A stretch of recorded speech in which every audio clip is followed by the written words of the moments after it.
দাদা আজ থেকে 15 বছর পর যদি আর্লি রিটায়ারমেন্ট কোনো মানুষ নিতে চায়, কত টাকা সেফ একটা চয়েস তার হওয়া উচিত বা হতে পারে বলে আপনি মনে করেন?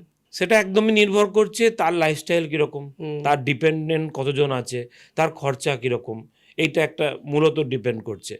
তো মোটামুটি যদি এইটাকে একটা ক্যালকুলেট করা যায়, ধরে নিন এখন কারোর হয়তো 50,000 টাকায় তার স্যালারি। তার সংসারে চলে যায়, ও হুম। ঠিকঠাক চলে যায় মোটামুটিভাবে। হুম।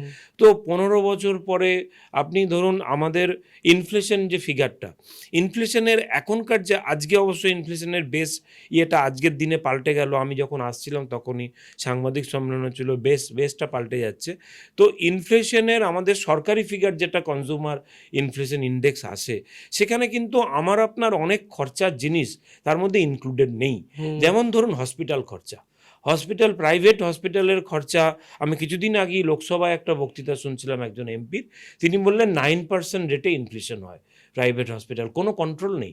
আচ্ছা, প্রাইভেট এডুকেশন, কোনো কন্ট্রোল নেই। রাইট। তো এইগুলো যদি আমাদের লাইফে আমরা যদি একটা অন অ্যান অ্যাভারেজ ধরি, হুম। যে 6 to 7% ইনফ্লেশন তো কস্টিং আমার পড়েই যাচ্ছে, রাইট। ঠিক আছে?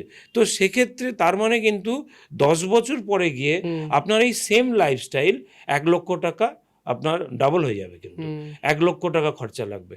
এবং আজকের যে দুনিয়া, আপনি সেম লাইফস্টাইল রাখতেও পারবেন না, আপনাকে অ্যাসপিরেশনাল কিছু লাইফস্টাইল থাকবেই, ঠিক। এটাকে অস্বীকার করা যাবে না। ঠিক। হ্যাঁ, তো আপনাকে সেইটা ক্যালকুলেট করলে আপনাকে সেই সময় সেই টাকাটা 15 বছর পরে কোন টাকাটা হলে আপনার মোটামুটি চলে যাবে, সেই ক্যালকুলেট করে নেওয়াটা খুব কঠিন কিছু নয়।